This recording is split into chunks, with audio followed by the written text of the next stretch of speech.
The old Victorian house stood alone at the end of Willow Street, shrouded in the dense fog that clung to the town every night. The windows, cracked and dirty, seemed to absorb the feeble glow of the streetlights, leaving the mansion in perpetual darkness. Locals spoke in hushed tones about the eerie history of the house, claiming it was haunted by the ghost of a child who had died tragically decades ago. The legend told of a little girl named Lily, who had lived in the house with her family during the early 20th century. One stormy night, as thunder echoed through the town, a lightning bolt struck the house, causing a fire that consumed everything in its path. Lily's family perished in the flames, but her spirit lingered, forever trapped in the charred remains of her former home. Years passed, and the townspeople avoided the house like the plague. Yet one family, oblivious to the tales, decided to purchase the property and make it their own. The Smiths, a young couple with a daughter named Emily, moved in with dreams of restoring the once grand mansion to its former glory. On the first night, as the family settled in, the air in the house seemed charged with a strange energy. Emily, only 6 years old, giggled as she explored the creaky corridors and dusty rooms. Unbeknownst to the Smiths, Lily's ghost watched from the shadows, her translucent figure lingering in the corners. As darkness descended, the Smiths gathered in the living room, surrounded by the warm glow of lamplight. They laughed and shared stories, oblivious to the subtle whispers that seemed to dance on the edge of their hearing. The air grew colder, and the flames in the fireplace flickered ominously. It was when Emily announced she wanted to play hide and seek that the atmosphere shifted. Her parents agreed, and the lights were turned off as they counted together. 1, 2, 3! The family's excitement filled the air until the count reached 10, and the house plunged into darkness. Emily darted into the black void, her tiny footsteps echoing through the silent halls. As she rounded a corner, she felt a sudden chill. The temperature dropped, and her breath hung in the air like mist. Emily squinted into the dark, her eyes widening as a faint glow materialized before her. A soft, ethereal voice whispered, "Come play with me, Emily." The child froze, her heart pounding in her chest. She strained to see through the shadows, and there, standing in the dim light, was Lily, a small, spectral figure with hollow eyes that seemed to pierce through the darkness. Emily's scream echoed through the house, reaching her parents in the living room. Terrified, the Smiths rushed to their daughter's side, turning on every light in their path. Lily's ghost retreated into the shadows, leaving Emily shaken and sobbing in the hallway. The parents dismissed it as a child's overactive imagination, attributing the incident to the unfamiliar surroundings. As the days passed, the Smiths experienced a series of strange occurrences. Objects moved on their own, strange noises echoed through the halls at night, and whispers drifted through the air. The family felt the presence of Lily growing stronger, especially when the lights went out. The once beautiful Victorian house became a chamber of horrors, a place where the living and the dead existed in uneasy coexistence. Desperation set in as the Smiths sought help from paranormal experts and mediums, but nothing could sever the connection between the living and the spirit of Lily. The ghostly encounters intensified, reaching a chilling climax one fateful night when, despite their best efforts, the entire house plunged into darkness. In the pitch-black void, the anguished wails of a child echoed through the air. The Smiths huddled together, their flashlights flickering as Lily's ghost materialized before them. The hollow-eyed specter reached out to Emily, whispering in a mournful tone, "I just wanted to play, but the darkness took me. Now it wants you too."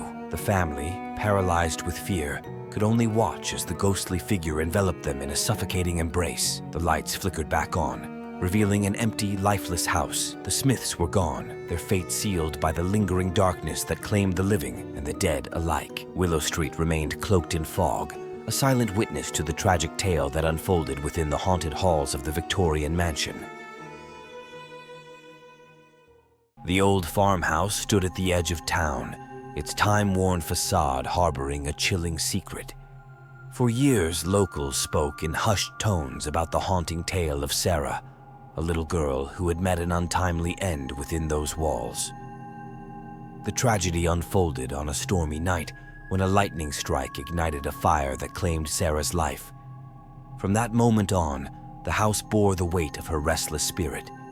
The Johnson family, newcomers to the area, purchased the farmhouse unaware of its dark history. As the autumn leaves danced in the cool breeze, the Johnsons settled into their new home, eager for a fresh start. Unbeknownst to them, the specter of Sarah observed their every move, her presence growing stronger as the days turned to nights. The first sign of Sarah's ghostly presence manifested during the Johnsons' inaugural dinner. The family gathered around a large wooden table, their laughter echoing through the dining room. The flickering candlelight cast dancing shadows on the walls as they indulged in conversation. The warmth of the room seemed to repel the encroaching chill that accompanied Sarah's spirit. As the clock struck midnight, signaling the end of their festive evening, the Johnsons prepared to retire for the night. Sarah's ghost, ever watchful, waited patiently for the moment when the lights would dim and the darkness would become her canvas. The first night passed uneventfully. The Johnsons slept soundly, unaware of the spectral presence that lingered just beyond their perception. However, as the days melted into weeks, peculiar occurrences began to unfold. Objects misplaced, eerie whispers that echoed through the empty hallways, and the subtle feeling of being watched became part of the Johnsons' daily routine. It was on a particularly stormy night, when the wind howled and rain battered the windows, that Sarah decided to reveal herself. The Johnsons, huddled in the living room, sought solace in the warm glow of the fireplace. The flickering flames cast an ephemeral dance of light and shadow on the walls. As the storm raged outside, the power succumbed to the relentless onslaught. The room plunged into darkness, leaving the Johnsons shrouded in an inky void. A collective gasp escaped their lips as they fumbled for flashlights and candles, their faces etched with uncertainty. In the corner of the room, a soft whisper emerged, barely audible above the cacophony of the storm. "Play with me," it pleaded, a childlike innocence tinged with an otherworldly sadness. The Johnsons froze, their hearts pounding in unison as the spectral silhouette of a little girl materialized in the dark. Sarah, her eyes hollow and filled with an ethereal glow, stood before them. The family, paralyzed by fear, could only watch as she extended a transparent hand toward them. The room remained in absolute silence, broken only by the rhythmic drumming of rain against the windows. Terrified but compelled, the Johnsons tried to communicate with the ghostly child. "What do you want?"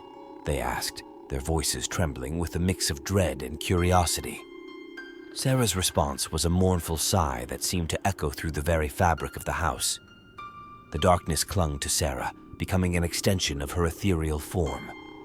The family, unable to escape the inescapable gloom, felt a palpable weight pressing down on them. As the ghostly apparition reached out, the lights flickered back to life, revealing an empty room. The Johnsons, their faces etched with terror, were left to grapple with the lingering sense of unease that permeated their once hospitable home. Night after night, the cycle repeated. The lights would falter, and Sarah's ghost would materialize, yearning for the company she lost in the fiery tragedy. The Johnsons, trapped in a haunted house where the boundary between the living and the dead blurred, became prisoners of a spectral presence that thrived in the absence of light. The farmhouse, once a symbol of new beginnings, now bore witness to a spectral tragedy that refused to be confined to the shadows. The Matthews family moved to the quaint town of Ravenswood, eager to escape the hustle and bustle of city life. They found their dream home in an old Victorian house nestled on Elm Street, its charm accentuated by a white picket fence and a garden overgrown with wildflowers. Unbeknownst to them, the house held a dark secret, a tale whispered among the locals about a child named Lucy who had perished within its walls. On the first night, as the family unpacked their belongings, Lucy's spirit stirred from its slumber. The moonlight cast an eerie glow over the Victorian home as the wind rustled the leaves outside. Lucy, a specter trapped in the realm between life and death, longed for the warmth of the living. She had met an untimely demise, and her restless spirit sought solace in the presence of the living. As darkness descended, Lucy's ethereal form materialized in the shadows. Her hollow eyes, filled with a melancholic longing, watched the Matthews family with a spectral gaze. The family, blissfully ignorant of the supernatural presence, continued their evening routine. That night, after a day of unpacking and settling in, the Matthews gathered in the cozy living room. The warm glow of the fireplace danced across their faces, creating a semblance of comfort. The air hummed with laughter and the clinking of glasses as they celebrated their new beginning. As the clock struck midnight, the family decided to retire for the night. The parents, Mark and Emily, tucked their two children, Alex and Lily, into bed. The house settled into a hushed silence, the only sounds the occasional creaking of the floorboards and the distant hoot of an owl. Little did the Matthews know that Lucy's ghost waited for the opportune moment. When the last light in the house was extinguished, a cold breeze swept through the corridors, carrying with it the whispers of a child. "Come play with me," the voice echoed, barely audible but sending shivers down the spines of the unsuspecting family. The children, Lily and Alex, stirred in their beds as a faint glow emanated from the hallway. Lucy's ghostly figure, dressed in a tattered nightgown, beckoned to them. Intrigued and drawn by an unseen force, the children left the safety of their beds to follow the ghostly apparition. The house, now cloaked in darkness, became a labyrinth of shadows. The children, guided by the dim glow that surrounded Lucy, ventured deeper into the heart of the haunted home. Whispers filled the air, urging them to play hide-and-seek with their newfound spectral companion. As the game unfolded, Mark and Emily awoke to an unsettling quietness. A sense of foreboding gripped their hearts as they realized their children were nowhere to be found. Panic set in, and they stumbled through the darkened hallways, calling out for Alex and Lily. The echoes of their voices were met only with silence, until at the end of the hallway, they found a door ajar. The room beyond was cast in an ethereal glow, and there in the center stood Lucy with Lily and Alex by her side. The children, entranced by the ghostly presence, wore expressions of eerie serenity. Mark and Emily, paralyzed with fear, watched as Lucy turned her gaze toward them.